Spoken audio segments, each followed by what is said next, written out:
isso aí, queridos. Hoje a gente está conversando aqui sobre o Enem, porque no próximo fim de semana, né, no Brasil inteiro, nossos jovens estarão fazendo essa prova do Exame Nacional do Ensino Médio.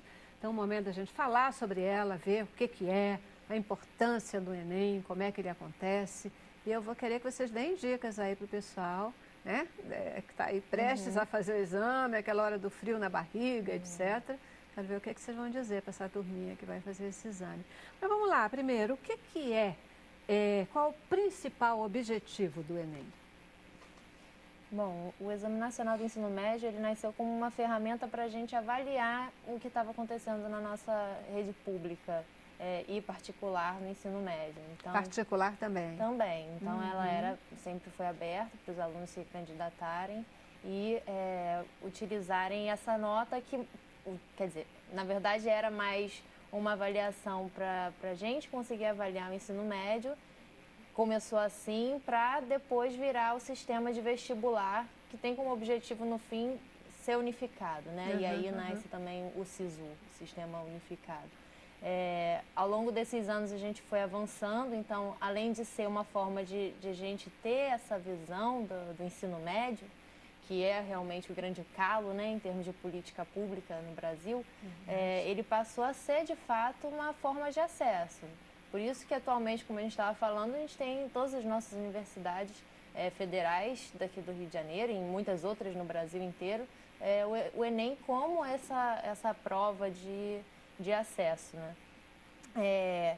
Mas eu acredito que o que a gente tem de recado para dar seja o que a professora Denise estava falando. Você não precisa se preocupar em se preparar para uma prova se você vem ao longo da sua vida escolar tendo esse cuidado, né? E é isso que a gente tenta ter. Na nossa rede, por exemplo, a gente tenta imprimir esse olhar para o nosso aluno desde o início. Então, a gente tem um sistema de avaliação externa, que além daquela que o professor executa, na rede estadual a gente disponibiliza para todas as nossas escolas o sistema de avaliação externo bimestral, que é uma forma de o professor avaliar em quais habilidades o aluno precisa desenvolver melhor e, a partir dessa avaliação, fazer um trabalho com ele para evitar que chegue lá no fim e seja identificado, haja uma reprovação, ou o aluno não consiga sair bem nesse exame, né? Além de o aluno já se sentir mais à vontade com avaliações também, né? Exatamente, já vai acostumando, né, o aluno com aquele universo de fazer uma prova, de questionar ali tudo que ele trabalhou durante esses anos todos. Eu costumo muito falar para o meu aluno que o Enem é um cheque que você tem em suas mãos para poder pleitear qualquer vaga. E esse cheque, o valor desse cheque que você vai pleitear, depende só de você. Independente do seu poder aquisitivo, da sua classe social, onde você mora, onde você vive. O seu conhecimento que vai preencher aquele cheque, dali você vai escolher, né, o que você quer seguir, a universidade que você quer cursar. Então, levantar muito a autoestima do aluno, que depende dele, da capacidade dele. E ele, apesar de estar numa rede pública ou qualquer escola que ele esteja, ele tem subsídios para isso, né? Nossas avaliações, que a gente chama de avaliações externas, que o SAERJ, o SAERJIM, ele vem preparando o aluno desde o 9º ano para esse tipo de prova, para provas que ele vai ter que ler, argumentar, ter aquele senso crítico dele, para quando chegar lá, o Enem, que é uma coisa bem maior, né, um volume de questões maiores, um tempo maior, ele já saber que aquilo dali faz parte do sistema que ele já está acostumado. Então, essa preparação, como eu falei desde o início, ele vem desde o início do ensino médio. O Enem, ele é opcional, o aluno é que escolhe fazer, ele que se inscreve, a decisão é puramente dele. É dele. Aí vem a importância da unidade escolar fazer todo um trabalho de incentivo para que ele faça a adesão, ele se inscreva e participe dessa prova, né? A gente vem observando, no caso da rede estadual, em toda a rede mesmo, no âmbito aqui do Rio de Janeiro, tanto particular quanto pública, uma adesão cada vez maior ao Enem. Então, no ano anterior, por exemplo, eu tenho alguns dados aqui interessantes.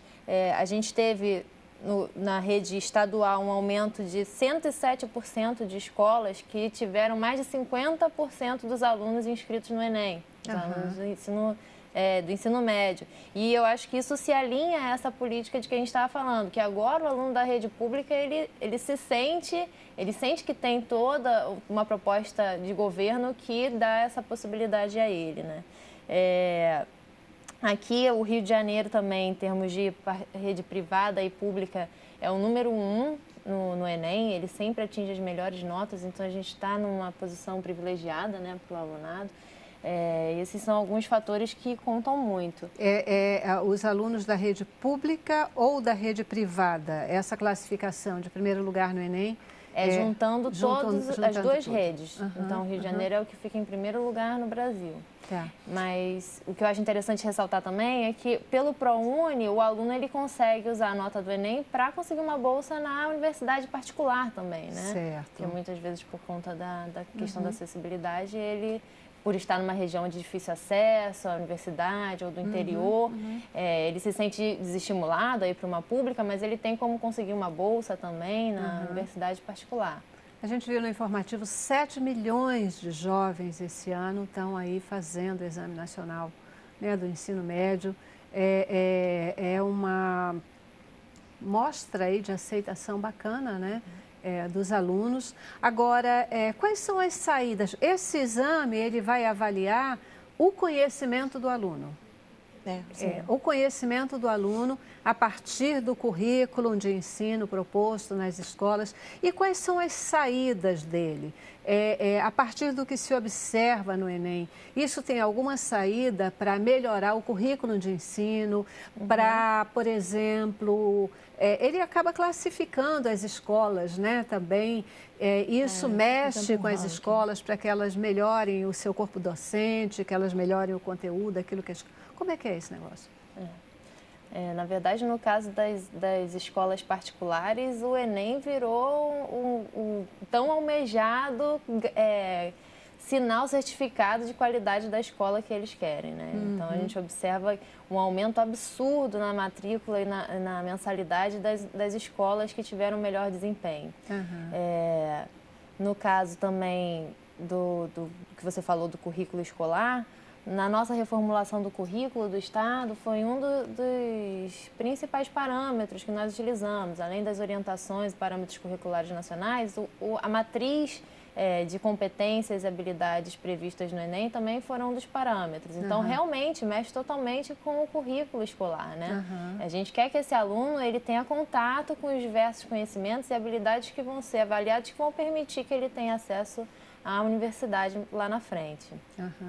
Porque é fato que é um cheque em branco, né, o Enem, que depende do aluno, mas também esse aluno, qual foi o input que ele teve, né? Qual foi no tempo da escola, no tempo ali de estudo dele, o que ele pôde receber, que nível de ajuda da escola, vamos chamar assim, que oferta de educação ele teve para poder se capacitar dentro desse contexto da própria escola e ter a competência bacana de chegar numa hora dessa e fazer a escola tem um papel fundamental, né, da construção do conhecimento desse aluno. E eu acho que realmente é desde o primeiro ano.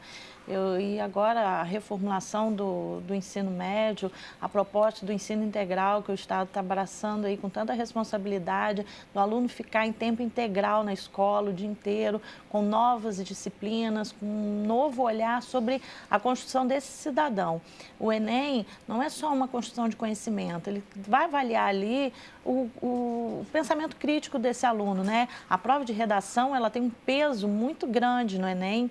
E a prova de redação é o aluno mostrar ali o que ele tem da sua visão de mundo, né?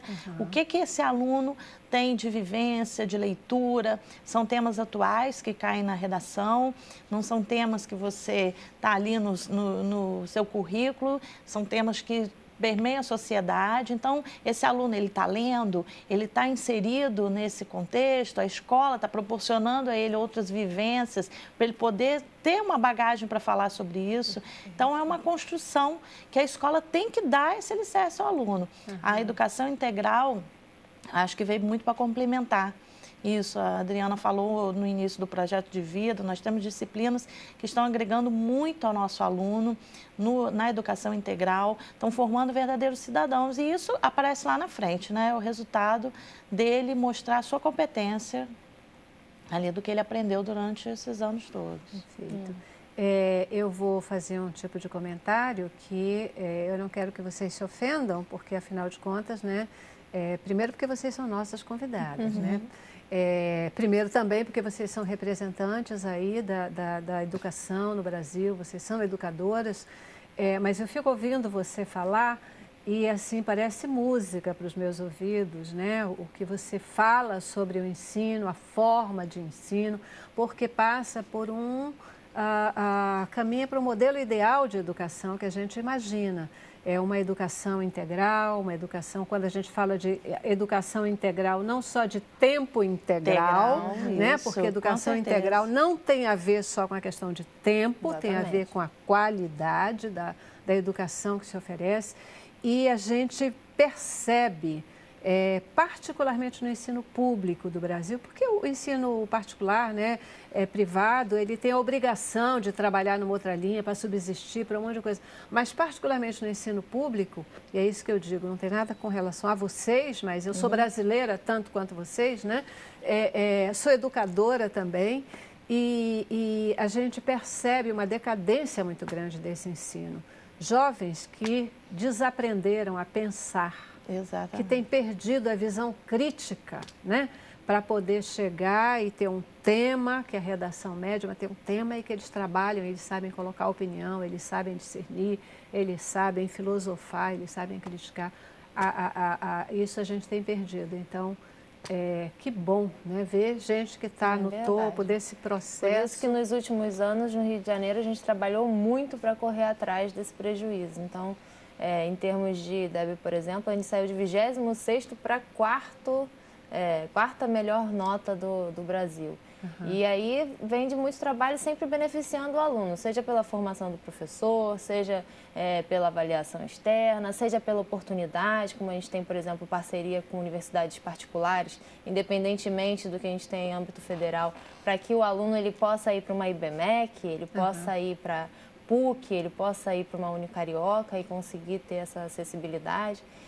Eu acho que o trabalho de quem é da rede pública é esse, de realmente valorizar o aluno e fornecer todas as possibilidades para ficar a cargo dele, né? E incentivá-lo.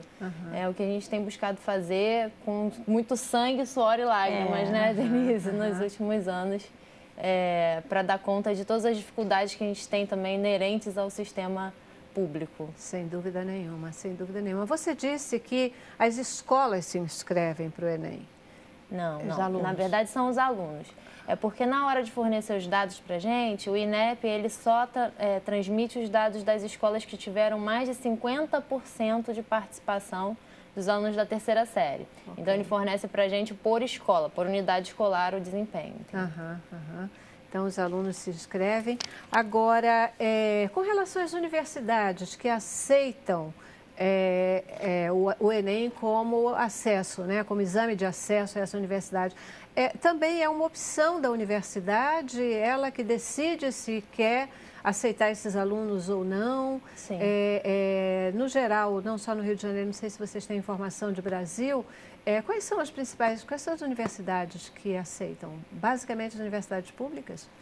Muitas públicas, particulares, né? A UF, o FRJ, elas fazem uma nota de corte de acordo com os cursos, né, oferecidos e essa nota de corte é utilizada, né, com a nota do aluno e aí ele vai pleitear essa vaga. A maior parte das universidades no Brasil estão fazendo adesão crescente ao Enem. E as particulares também têm isso como uma oportunidade bem conveniente para eles, né? Porque já tem uma prova de qualidade, o aluno ele pode utilizar para entrada em diversas universidades. Então, a maioria das universidades particulares também tem o Enem como uma alternativa, ou você faz a prova da universidade particular, ou você apresenta o seu desempenho no Enem e já consegue entrar automaticamente. Agora, é interessante, como uma dica para quem vai tentar o Enem, que por conta disso a gente teve uma mudança na estrutura de prova do Enem. Então, lá em 2009, por exemplo, a gente tinha uma matriz de competências em que você trabalhava, as questões eram todas integradas para o aluno. Então, ele não tinha ele viu uma questão e lá ele tinha conteúdos de química, de física misturados. Então, na prova de agora, na prova mais atual, ele já tem as questões mais separadinhas. É realmente uma questão de química que ele consegue identificar que é de química, outra de física, para que essa prova utilizasse métodos de avaliação que são os considerados os principais métodos no mundo, né, de você avaliar depois esses itens, acerto ou não do aluno. Eu já preciso fazer mais um intervalo, nós vamos para a paradinha e volto para a gente falar um pouquinho sobre a questão do SISU, do ProUni, como é que esses outros mecanismos se relacionam com o Enem, né? Qual é o impacto deles. E também no informativo foi colocado que o Enem ele veio substituir o exame supletivo, né? O exame supletivo, como é que funciona? Queria entender um pouquinho dessa história também, tá bom? Intervalo, vamos lá. Cabeça pra cima.